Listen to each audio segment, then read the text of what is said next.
ദൈവ തിരുനാമത്തിന് മഹത്വമുണ്ടാവട്ടെ. Bible reading പ്രോഗ്രാമിൽ സംബന്ധിക്കുന്ന ഏവർക്കും കർത്തൃനാമത്തിൽ സ്നേഹവന്ദനം. ഉൽപ്പത്തി പുസ്തകം 42 അധ്യായം നമ്മളിന്ന് വായിക്കുന്നു. 41 അധ്യായത്തിൽ ജോസഫിനെ ഫറവോ രാജാവ് തൻ്റെ സ്വപ്നം വ്യാഖ്യാനിച്ചതിൻ്റെ പരിണിത ഫലമായി അവിടുത്തെ ഒരു പ്രധാനമന്ത്രിയാക്കുന്നു.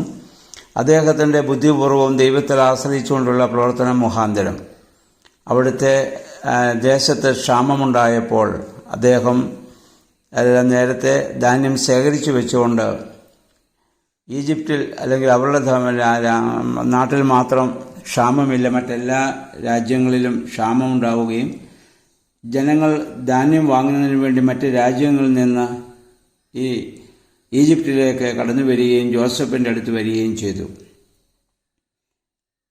അപ്പോഴാണ് യാക്കോബ് തൻ്റെ മക്കളോട് പറയുന്നു, ജീവൻ നിലനിർത്താൻ വേണ്ടി നിങ്ങളും ഈജിപ്തിൽ ചെന്ന് ധാന്യം വാങ്ങി വരിക.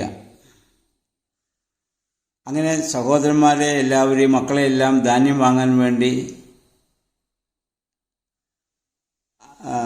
യാക്കോബ് അവരെ അവിടെ നിന്ന് പറഞ്ഞു വിടുമ്പോൾ ഇളയ മകൻ ബെന്യാമിനെ മാത്രം അവരുടെ കൂട്ടത്തിൽ വിട്ടില്ല. കാരണം ജോസഫ് മരിച്ച് അതിൻ്റെ ദുഃഖം ഇപ്പോഴും അദ്ദേഹത്തിന് മാറിയിട്ടില്ല. താൻ ഏറ്റവും കൂടുതൽ സ്നേഹിച്ച തൻ്റെ ഭാര്യ റാഹേലും മരിച്ചു അടക്കപ്പെട്ടു. ഇനി അതിൽ ശേഷിക്കുന്നത് ബെന്യാമീൻ എന്ന് പറയുന്ന ഇളയപുത്രൻ മാത്രമാണ്. മറ്റുള്ളവരെക്കാൾ പ്രായത്തിൽ ഏറ്റവും കുറഞ്ഞവനുമാണ്.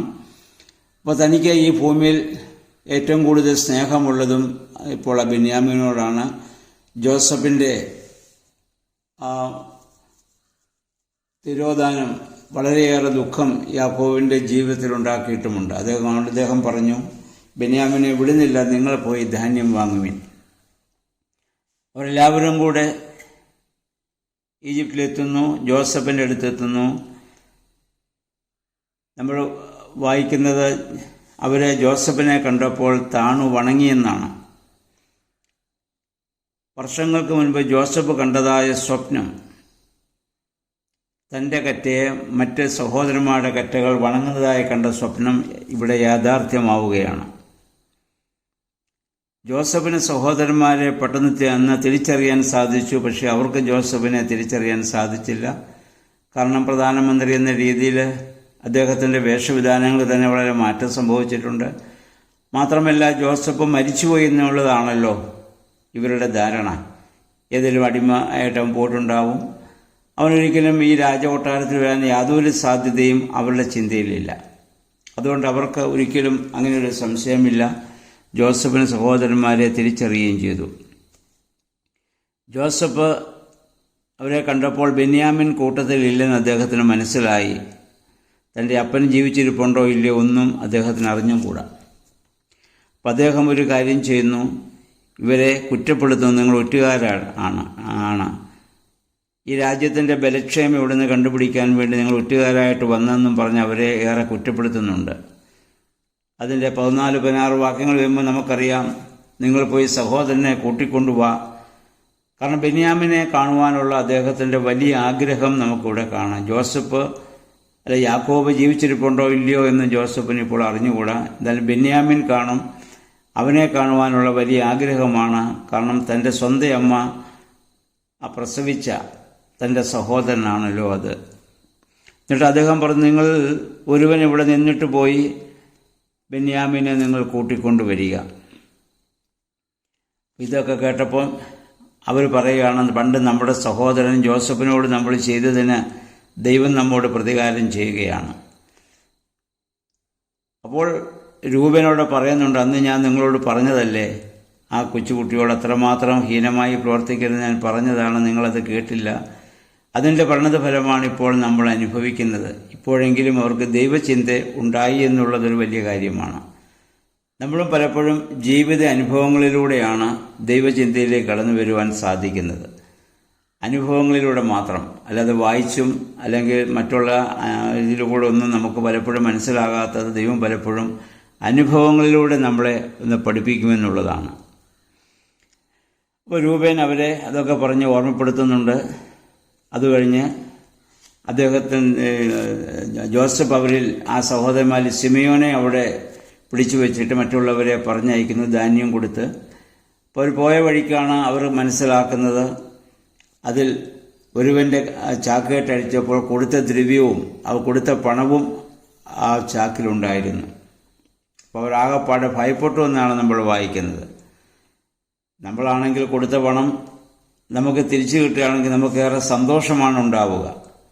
കാരണം ഇവർക്കറിയാം ഇതിങ്ങനെ സംഭവിച്ചെങ്കിൽ അവർ എന്തോ ജോസഫ് ഉദ്ദേശിച്ചിട്ടുണ്ട്, അല്ലെങ്കിൽ ഞങ്ങളെ അതിനുള്ള കുറ്റപ്പെടുത്തും, അല്ലെങ്കിൽ എന്തെങ്കിലും ശിക്ഷ ഞങ്ങൾക്ക് ലഭിക്കുമെന്നുള്ള ഇതുകൊണ്ടാണ് അവരിപ്പോൾ ഭയപ്പെടാൻ കാരണം. അവർക്കിപ്പോൾ സന്തോഷിക്കാനും സാധിക്കുന്നില്ല. പണം അവർക്ക് തിരികെ കിട്ടിയപ്പോൾ സന്തോഷിക്കാൻ പറ്റുന്നില്ല. കാരണം അവരുടെ ആ കുറ്റബോധം അവരെ ഇപ്പോൾ വേട്ടയാടിക്കൊണ്ടിരിക്കുകയാണ്. അവരിപ്പോൾ വിചാരിക്കുന്നത് ജോസഫ് എന്ന് പറയുന്ന അവിടുത്തെ പ്രധാനമന്ത്രി ഒരു കഠിന ഹൃദയനായ മനുഷ്യനാണെന്നാണ്. അപ്പോൾ ഇനി പോകുമ്പോൾ ആ പണം അവർക്ക് തിരിച്ചു നൽകാമെന്ന് അവർ തീരുമാനിച്ചല്ല. അവരെല്ലാം കൂടെ വീട്ടിൽ ചെല്ലുന്നു. അവർ പഴയ അവിടെ സംഭവിച്ച കാര്യങ്ങളൊക്കെയും അവരുടെ പിതാവായ യാക്കോബിനെ അവരവിടെ അറിയിക്കുകയാണ്. നമുക്കറിയാം, പണ്ട് വളരെ കൗശലക്കാരനും വളരെ ബലവാനുമായിരുന്ന യാക്കോബ് ഇപ്പോൾ വാസ്തവത്തിൽ വളരെ ശാന്തനും വലിയ നിരാശനുമായിട്ട് മാറിയിരിക്കുകയാണ്. ഈ വാർത്തകളൊക്കെ കേട്ടപ്പോൾ അദ്ദേഹത്തിന് അതീവമായ ദുഃഖമാണ് ഉണ്ടാവുന്നത്. കാരണം തൻ്റെ ഒരു മകനും കൂടെ പോയി, അവരവിടെ ശിമയോനെ അവിടെ പിടിച്ചു വെച്ചു. ഇനി തന്നെ ഏറ്റവും സ്നേഹിക്കുന്ന ബെന്യാമീനെ കൂടെ കൊണ്ടുപോകണമെന്ന് അവർ പറയുന്നു. യാക്കോബ് പെനിയിൽ വെച്ച് ദൈവത്തെ മുഖാമുഖം കണ്ടുവെങ്കിലും ആ വിശ്വാസത്തിൻ്റെ പൂർണ്ണതയിലേക്ക് ഇപ്പോഴും അദ്ദേഹത്തിന് കടന്നു വരുവാൻ സാധിച്ചിട്ടില്ല. അതുകൊണ്ട് ഏറെ ആ നിരാശയും ദുഃഖവുമാണ്. അദ്ദേഹം ഭൂമിയിൽ ഏറ്റവും കൂടുതൽ ദൈവത്തേക്കാൾ കൂടുതലായി അദ്ദേഹം ബെന്യാമീനെ സ്നേഹിക്കുന്നു എന്നുള്ളതാണ് ഇപ്പോൾ അദ്ദേഹത്തിൻ്റെ ഏറ്റവും വലിയ ബലഹീനത. നമ്മളും പലപ്പോഴും ദൈവത്തേക്കാൾ അതുകൊണ്ട് നമ്മുടെ കർത്താവ് പറഞ്ഞു, ഓർക്ക് എന്നേക്കാൾ അധികം അപ്പനെയോ അമ്മയോ മകനെയോ മകളെയോ പ്രിയപ്പെടുന്നവൻ എനിക്ക് യോഗ്യനല്ല, തൻ്റെ ക്രൂശെടുത്ത് തന്നെ അനുഗമിക്കാത്തവനും എനിക്ക് യോഗ്യനല്ല എന്ന് കർത്താവ് പറഞ്ഞ് നമ്മൾ ഓർക്കേണ്ടതാണ്. ജീവിതത്തിൽ എല്ലാത്തിനേക്കാൾ ഉപരിയായി ദൈവത്തിലാണ് നമ്മൾ ആശ്രയിക്കുന്നതെങ്കിൽ, ദൈവത്തെയാണ് സ്നേഹിക്കുന്നതെങ്കിൽ മറ്റുള്ളതൊന്നും അതീവ ദുഃഖത്തിലേക്ക് നമ്മളെ ഒരിക്കലും ഇത് നയിക്കുകയില്ല. അപ്പം ദൈവം അറിയാതെ ജീവിതത്തിലൊന്നും സംഭവിക്കുകയില്ല എന്ന് ഒരു ദൈവവൈതൽ എപ്പോഴും വിശ്വസിക്കുകയും അപ്രകാരം തൻ്റെ ജീവിതത്തെ ക്രമപ്പെടുത്തുകയും ചെയ്യേണ്ടതാണ്. ഇപ്പോൾ നമുക്ക് 37-38 വാക്യങ്ങളൊക്കെ വരുമ്പോൾ യാക്കോബ് പറയുന്നു, ഒരു കാരണവശാലും ഞാൻ ബെന്യാമീനെ നിങ്ങളുടെ കൂടെ അയക്കുകയില്ല.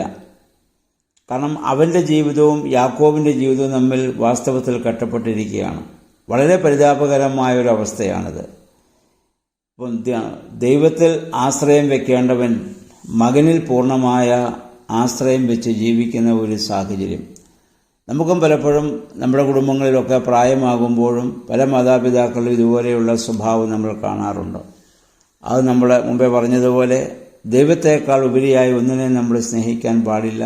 ദൈവവചനത്തിൽ വിശ്വസിക്കുന്നത് പോലെ മറ്റൊന്നിലും നമ്മൾ വിശ്വസിക്കേണ്ട കാര്യവുമില്ല.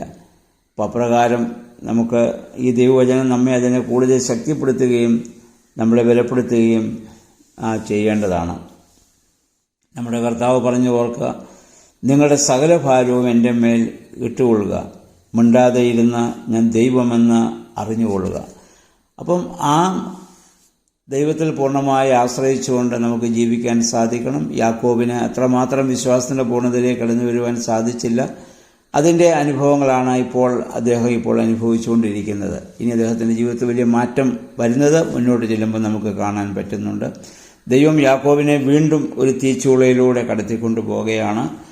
അത് കഴിയുമ്പോഴാണ് ഇനി യാക്കോബിൻ്റെ ജീവിതത്തിലെ ഏറ്റവും വലിയ സന്തോഷകരമായ അവസ്ഥയിലേക്ക് അദ്ദേഹത്തെ പ്രവേശിക്കാൻ സാധിക്കും. ദൈവം തരുന്ന ഓരോ അനുഭവങ്ങളും സന്തോഷത്തോടുകൂടി നമ്മൾ സ്വീകരിക്കുമ്പോഴാണ് അതിൻ്റെ ആ പൂർണ്ണതയുടെ സന്തോഷം നമുക്ക് അനുഭവിക്കുവാൻ സാധിക്കുന്നത്.